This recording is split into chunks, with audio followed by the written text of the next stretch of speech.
अस्सलाम वालेकुम नाज़रीन, सराबर किताब से मुखातिब है। दो तीन हम खबरें आपके सामने रख देते हैं, लेकिन इंतखाबात 2024 इलेक्शन 2024 का सबसे बड़ी खबर, सबसे बड़ा मैच, सबसे बड़ा जोड़ पड़ गया है।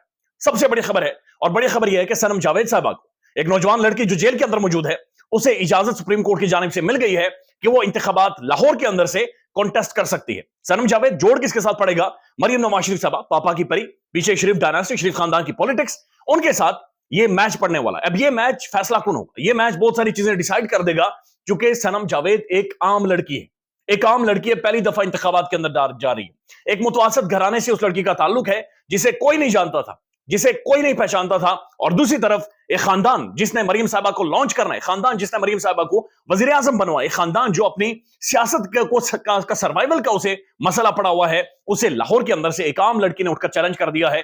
और मरियम नवाज शरीफ साहबा ने इस बात को यकीनी बनाया था कि सनम जावेद जेल के अंदर हो। लिहाजा ये बड़ी खबर है, बहुत अहम खबर है, और ये तगड़ा जोड़ इंतखाबात में लगे। हम यूं कह सकते हैं कि सबसे ज्यादा हाई स्टेक जोड़ मरियम नवाज शरीफ वर्सेस सनम जावेद होगा। इसके ऊपर बातचीत करेंगे। साथ साथ एक और खबर है, पेशावर हयाताबाद में मौलवी साहब ने इमरान खान के खिलाफ बात की।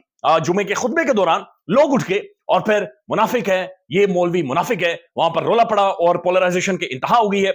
मजहब कार्ड है जो कि खेलने की कोशिश की गई है पेशावर हयाताबाद में, लेकिन लोगों ने उसे रद्द कर दिया है, लोगों ने उसे मानने से इनकार कर दिया। एक और खबर है, और खबर यह है कि काजी फाइज ईसा साहब के हवाले से बातचीत हो रही है कि काजी साहब ठीक नहीं हो कितना, यानी काजी साहब के अपने हिमायती बहुत सारे रिपोर्टर जर्नलिस्ट अब बाकायदा से इसके ऊपर खुलकर बातचीत कर रहे हैं कि काजी साहब बहुत गलत कर गए तहरीक इंसाफ का बदला लेकर। लेकिन सबसे पहले मियां नवाज शरीफ साहब ने आज बुरे वाला में खिताब किया, जलसे से खिताब किया है।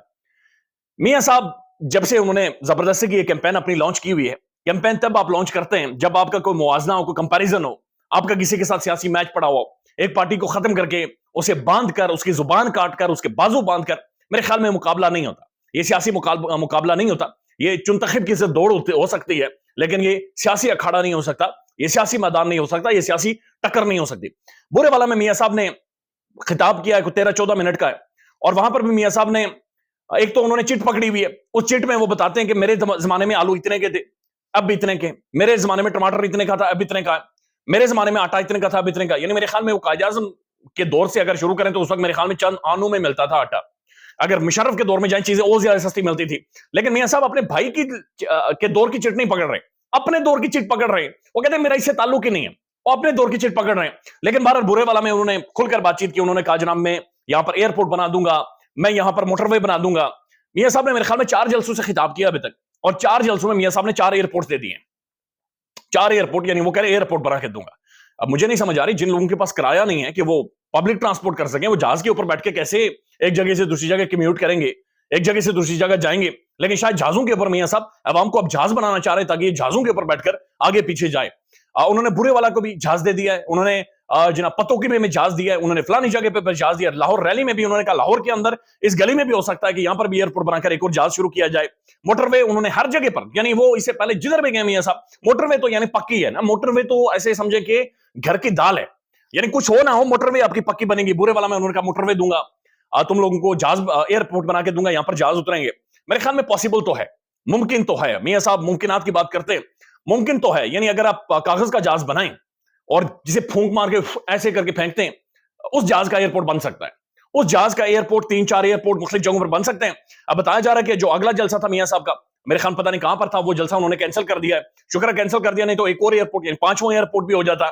इतने ज्यादा मुल्क भर में, हर शहर में, हर गली में, हर घर में एक एयरपोर्ट, तो जहाज मेरे ख्याल में बहुत ज्यादा लेने पड़ते और जहाजों के खड़ी करने की जगह नहीं होती। बाकी कोई मसला नहीं है। वैसे मियां साहब ने एयरपोर्ट बनाने, मुझे उनकी इस बात के ऊपर मुकम्मल तौर पर यकीन है। इससे पहले मंडी बाउद्दीन में जो जलसा था उसकी वीडियोज आई हैं, और लिटरली वहां पर लोगों को डंडे मारे गए, लोगों को बैत मारकर वहां पर रोका गया कि अंदर अंदर अंदर वो शहबाज शरीफ साहब की तकरीर आपने सुननी है। तो ये जबरदस्त स्ट्रेटेजी है नून लीग की। बंदे अंदर घुसेड़ दो, गाने लगाकर, म्यूजिक लगाकर, अल्लाह दी पेप्सी को बुलाकर, जो बंदे अंदर आ जाए, अल्लाह रखा पेप्सी मौजूद, अल्लाह रखा, बंदे अंदर आ जाए, दरवाजे बंद करके सोटे उठा, और पुलिस ने सोटे मारे लोगों को, यानी कमर पर लोगों के निशान पड़े हुए कि तकरीर पूरी नहीं सुनी। बिरयानी खाई, बोटियां खाई, कौरमे खाए, 5-5 हजार के नोट जब फेंकते हैं वो भी उठा लेते हैं, लेकिन तकरीर पूरी नहीं सुनते। तो ये हाल ठीक निकाला है। ओइसा नकवी साहब कहते हैं कि जलसागाह के इर्द गिर्द आग लगा दें, आग का दरिया बना दे, और कहते हैं कि अंदर आगे जो बाहर निकलेगा वो आग के दरिया से गुजर कर जाएगा। यही हल है जो नून लीग कर सकती है, इसके अलावा और कोई हल नहीं है। लेकिन बुरे वाला की तकरीर आप अगर सुनना भी चाहते हैं तो यही होगा, यही है उसमें। मोटरवे, एयरपोर्ट, मेरे जमाने में ये था, ये पर्ची, आटा कितने का था, ये इतने का था, برے والا السلام علیکم کا جواب دو. تو یہ اس کے علاوہ میاں صاحب نے کوئی اس خطے کے حوالے سے، کوئی سیاسی عدم استحکام کے حوالے سے، کوئی ملک یہاں سے جو moral collapse, rule of law کو کولیپس ہو چکا ہے، جو حکومتیں اس ملک کے اندر گرتے رہی ہیں، کوئی ایسی سنجیدہ سٹیٹمنٹ ان کی ہے ہی نہیں. الیکشنئرنگ کے حوالے سے، جو الیکشنز کے حوالے سے جو ایک ریٹرک ہوتا ہے، جو نیریٹو ہوتا ہے، ایک بیانیہ ہوتا ہے، ایک بھونڈا بیانیہ، وہی بنانے کی کوشش کر رہے ہیں جو کہ لوگ ماننے سے انکاری. اب جو خبر آئی ہے سپریم کورٹ سے، یہ بڑی خبر ہے، عام ترین خبر ہے کہ سنم جاوید کو اجازت مل گئی ہے. اس کے بعد چودھری پرویز الہی صاحب کو بھی اجازت مل گئی ہے، اور مختلف اور لوگ ہیں انہیں بھی سپریم کورٹ کی جانب سے اجازت مل گئی ہے. اب سنم جاوید ظاہر لاہور سے انتخابات لڑیں گی. اس سے پہلے وہ کہتی تھی کہ جہاں جہاں مریم جائے گی میں ان کا پیچھا کرتے ہوئے جاؤں گی. اس وقت عباد فاروق، جن کا بیٹا بھی آپ کو یاد ہے اپنے والد کی جدائی میں مر گیا تھا، چلا گیا تھا، اس کی بھی قربانی ہے، اس کی قربانی کے بھی ہم قرضدار ہیں. اس نے مریم نواز شریف صاحبہ کو چیلنج کیا ہوا ہے. لیٹس سی کہ کس طرح سے اکوموڈیٹ کیا جاتا ہے سنم جاوید صاحبہ کو. لیکن سنم جاوید مریم صاحبہ کے سامنے کھڑی ہیں. اندازہ لگا لیں کہ یہ تبدیلی ہے، یہ بہت بڑی چینج ہے کہ ایک نوجوان لڑکی جسے کوئی نہیں جانتا، کوئی پولیٹیکل کیریئر نہیں ہے، کوئی سیاسی کیریئر نہیں ہے، جیل کے اندر ہے، نام سعد خان کا ہے، ہمت نہیں آ رہی، 9-10 ماہ اس نے بدترین ٹائم جیل کے اندر گزارا ہے. ساون کا مہینہ تھا، اسی کے نیچے بیٹھ کر آپ کے جسم پہ دانے نکل آتے ہیں. بڑا بدترین ٹائم تھا، بہت مشکل ٹائم تھا. وہ مشکل ٹائم وہ جیل کے اندر بیٹھ کر گزار کر مریم نواز شریف کو چیلنج کر رہی ہے، جو شریف خاندان کی پولیٹکس کو جس نے آگے لے کر جا رہا ہے، جو گھاک قسم کے پولیٹیشینز ہیں، جنہوں نے سب سے زیادہ پاکستان میں رول کیا ہے، جنہوں نے 3 دفعہ وزارت عظمیٰ سنبھالی ہے، جن کی پینیٹریشن سسٹم کے اندر بہت زیادہ ہے. انہیں اگر ایک عام لڑکی چیلنج کر رہی ہے اٹھ کر، اور مریم صاحبہ کو وقت پڑے ان کا پولیٹیکل تختہ ہونے والا ہے، تو خود ہی اندازہ لگا لیں کہ یہ اصل تبدیلی ہے جس کو لوگ فیل نہیں کر رہے کہ سیاسی ڈھانچہ کھل گیا ہے، سیاسی جو کنٹرول تھا وہ چیزیں کھل گئی ہیں، سیاسی چیزیں کھل کر سامنے آ گئی. یہ اصل سیاسی میدان ہوتا ہے جو کہ لگ گیا ہے، اور اب چیزیں آپ آنے والے ٹائم میں ہوتے ہوئے دیکھیں گے. اب پشاور میں کیا ہوا ہے، حیات آباد میں، یہ یہاں پر نماز جمعہ ہو رہی تھی، اور وہاں پر جناب ہوا یہ کہ مولوی صاحب نے وہاں پر کوئی بات چیت کرنا شروع کر دی، اور عمران خان کو ایجنٹ، یہودی ایجنٹ ڈکلیئر کر دیا. جو مولوی صاحب نے یہ سارا کام کیا تو اس کے اوپر رولا پڑا، اور لوگ کھڑے ہو گئے کہ جناب ایسا نہیں ہو سکتا، آپ یہاں پر مذہب کارڈ نہ کھیلیں، آپ یہاں پر جمعے کے خطبے کے حوالے سے بات چیت کریں، جمعہ پڑھائیں، لیکن آپ مذہبی کارڈ نہ کھیلیں. اور ظاہر ہے یہ مولانا صاحب کے حوالے سے نیریٹو بنانا ہے، مولانا صاحب کے حوالے سے بیانیہ بنانا ہے، اور مسجد کے ممبروں سے بھی اب وہ بیانیہ باقاعدہ سے شروع کروا دیا گیا ہے. ایسے لوگ مولانا نہیں ہوتے، ایسے لوگ مولوی نہیں ہوتے، کیونکہ ان کا مقصد سیاسی لوگوں کو ایجوکیٹ کرنا ضرور ہے، لیکن پولیٹیکل پارٹی کی کیمپین نہیں ہے. یعنی وہاں پر بیٹھ کر وہ عمران خان کو کہتے ہیں یہ یہودی لوبی کا حصہ ہے، یہودی ایجنٹ ہے.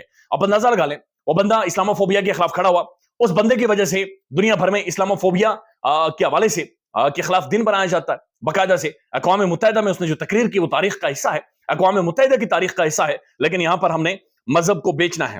زبیر علی خان صاحب ٹویٹ کرتے ہیں، وہ کچھ ایک آپ کے سامنے رکھ دیتے ہیں. وہ لکھتے ہیں یہ پیشہ ور مولوی فضل الرحمان کی مہم چلاتے ہوئے کہا کرتے تھے کہ کتاب کو ووٹ نہ دینے کا مطلب قرآن پر مہر نہ لگانا ہوگا. ان لوگوں نے مذہب کارڈ کھیل کر معصوم لوگوں کو گمراہ کیا ہے، اب لوگوں پر مذہب کارڈ استعمال نہیں ہوگا.